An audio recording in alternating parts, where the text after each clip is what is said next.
Nanti selanjutnya saya bisa kasih lihat kamorang. Sorry, kalau orang Palu itu kamorang. Kamorang itu maksudnya kalian. Nanti saya kasih lihat orang punya video nikah di masjid. Itu super simple, sederhana begitu dan.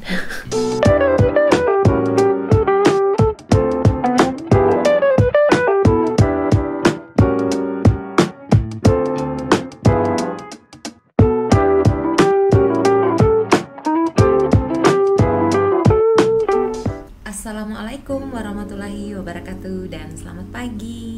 Apa kabar semuanya? Semoga semuanya sehat walafiat. Oke, jadi di video kali ini saya mau memperkenalkan diri. Itu yang pertama, karena mungkin saya di video sebelumnya saya tidak pernah memperkenalkan diri. Saya punya nama Indah, terus saya asli Palu, Sulawesi Tengah. Kenapa saya punya YouTube channel namanya Nona Kaili di Finlandia? Itu karena orang Palu itu sukunya suku Kaili di Finlandia. Itu karena sekarang ini saya tinggal di Finlandia dengan saya punya suami dan saya punya anak. Begitu. Salam kenal semuanya. Selamat datang di Torang Punya YouTube channel. Oke, tadi saya sudah memperkenalkan diri. Terus di video kali ini saya tidak mau bahas tentang, biasanya kan di video-video sebelumnya yang saya upload itu saya masak atau saya cerita bagaimana orang punya kehidupan di sini atau pas video orang jalan-jalan. Tapi di video kali ini saya mau bahas tentang persyaratan persyaratan nikah beda kewarganegaraan. Untuk urusannya itu sebenarnya gampang-gampang susah dan apa yang saya share kali ini menurut pengalamannya saya pribadi, karena waktu orang menikah itu saya dengan saya punya suami itu orang urus sendiri semua persyaratannya begitu. Sekarang untuk persyaratan pertama, persyaratan pernikahan beda kewarganegaraan. Yang pertama itu, ini yang paling penting. Kalau orang punya calon, misalkan dia masih orang di Indonesia dan dia di negaranya, jadi itu yang paling penting dia bawa dari negaranya surat keterangan yang menjelaskan bahwa dia itu sedang tidak terikat dalam pernikahan atau status single. Jadi kalau misalkan dia masih belum pernah menikah sebelumnya, jadi dia ada surat keterangan, oke, dia belum pernah menikah sebelumnya, statusnya sekarang single. Kalau dia duda atau janda, tetap harus melampirkan surat keterangan yang menjelaskan bahwa dia sudah tidak terikat lagi dengan pernikahan sebelumnya. Jadi tetap single gitu. Itu intinya. Itu yang paling penting. Terus kalau misalkan dia ada di Indonesia, dia orang punya pasangan ini misalkan dia di Indonesia, berarti dia harus ke kedutaannya. Dia minta surat keterangan dari kedutaannya yang menjelaskan bahwa dia itu single, tidak terikat dalam pernikahan. Itu yang paling penting pertama. Oke, jadi tadi itu poin pertama. Poin pertama yang surat keterangan yang menjelaskan bahwa dia masih single atau tidak sedang terikat status pernikahan. Terus biasanya itu kalau misalkan suamiku itu kan orang Finland. Terus waktu dia minta surat keterangan yang menjelaskan bahwa dia itu single, itu berbahasa Finlandia. Jadi waktu suamiku sudah ke Palu, orang di Palu, dia tiba di Palu, itu surat keterangan itu orang kirim ke Jakarta untuk diterjemahkan ke bahasa Indonesia oleh penerjemah tersumpah. Waktu itu saya di Palu, saya coba cari di penerjemah tersumpah, itu tidak ada. Jadi yang otomatis saya harus kirim ke Jakarta atau ke Bali. Kayaknya kalau di kota-kota besar pasti gampang. Cuman waktu itu orang punya surat itu orang kirim ke Jakarta, terus sama si penerjemah tersumpah ini ditranslate ke bahasa Indonesia. Itu dibayar, orang bayar per lembar sekitar 100 ribuan begitu. Terus si penerjemah tersumpah ini setelah dia translate ke bahasa Indonesia suratnya, itu dikirim lagi ke Palu. selanjutnya pas torang sudah ada itu surat keterangan, misalkan surat keterangan itu sudah ditranslate ke bahasa Indonesia toh, jadi suratnya ini pas sudah sama torang habis itu harus buat janji dengan kedutaan. Jadi torang waktu itu saya punya suami bikin janji dengan kedutaan Finlandia di Jakarta. Jadi dari pihak kedutaan akan tanya maksud dan keperluan apa. Terus torang punya maksud dan keperluan waktu itu mau legalisir surat keterangan yang menjelaskan bahwa suamiku ini belum menikah, itu harus dilegalisir oleh kedutaan. Terus yang kedua itu kita minta surat keterangan dari kedutaan yang menjelaskan bahwa suamiku ini mau menikah dengan saya di Palu. Ini juga harus dilegalisir oleh kedutaan itu sendiri.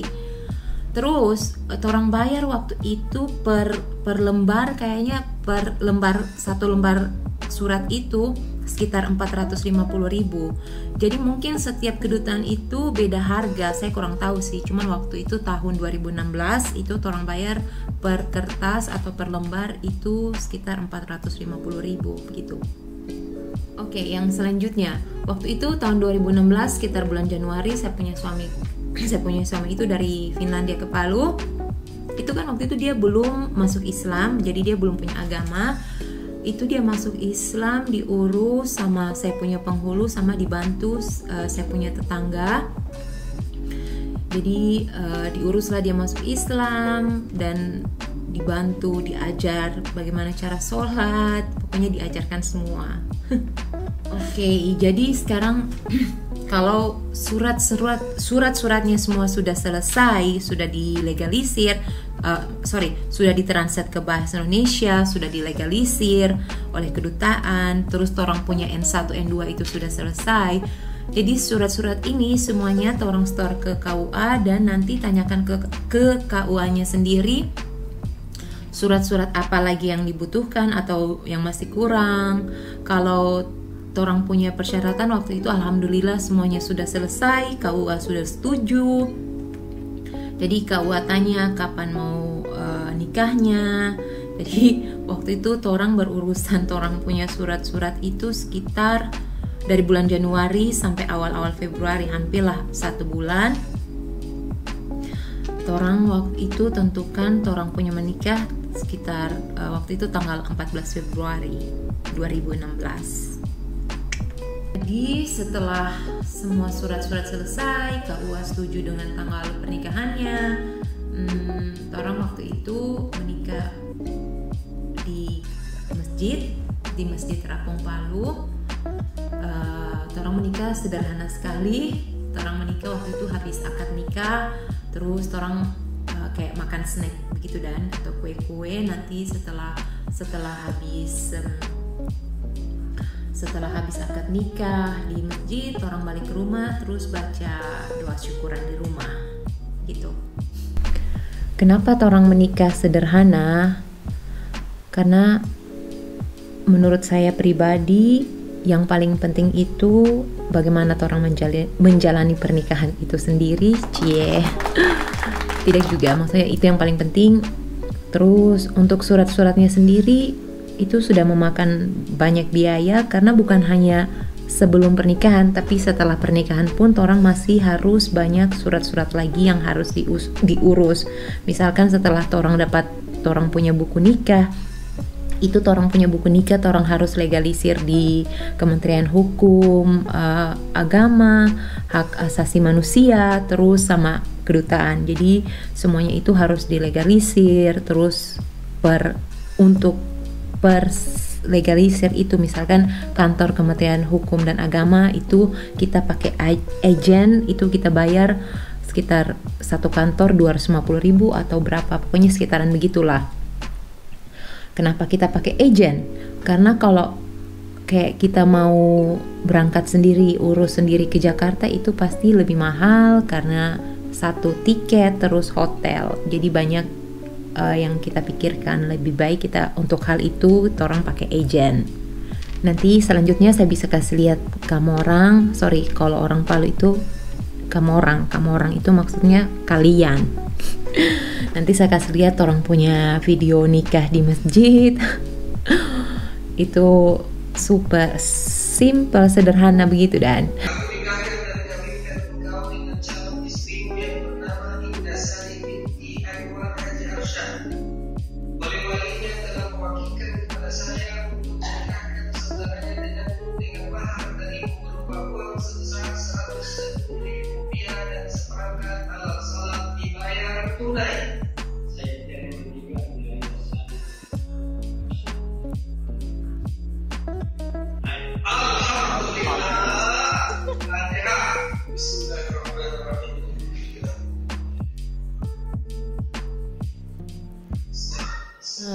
ini ada beberapa tips yang saya mau bagi kalau kamu kayak dari yang bukan yang tinggal di Jakarta dan kayak tinggal di jauh dari Jakarta. Kalau pas kamu mau urus surat-surat nikah, yang pertama kamu itu cari hotel misalkan di Jakarta yang dekat sama kedutaan. Kenapa? Karena kalau kayak kamu sudah bikin janji dengan kedutaan, itu usahakan tepat waktu, datang tepat waktu.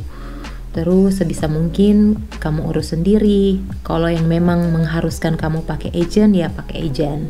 Tapi selagi kamu bisa urus sendiri, ya Kak, diurus sendiri. Jadi itu lebih, menurut saya pribadi itu lebih menghemat biaya. Oke, jadi info yang saya bagikan hari ini tentang persyaratan nikah beda negara, ini semuanya dari pengalaman pribadi waktu saya urus orang punya pernikahan. Mungkin dari teman-teman ada yang sebelumnya sudah pernah urus juga, mungkin beda atau apa, itu mungkin juga dikarenakan beda negara atau beda kedutaan, jadi sistemnya agak beda, seperti itu. Sekian dulu video hari ini. Terima kasih sudah sempatkan waktu buat nonton Torang punya video, Torang punya channel YouTube. Jangan lupa support Torang punya channel dengan cara subscribe, like, dan share. Saya harap semuanya sehat walafiat. Sekali lagi terima kasih banyak semuanya. And assalamualaikum warahmatullahi wabarakatuh dan bye-bye.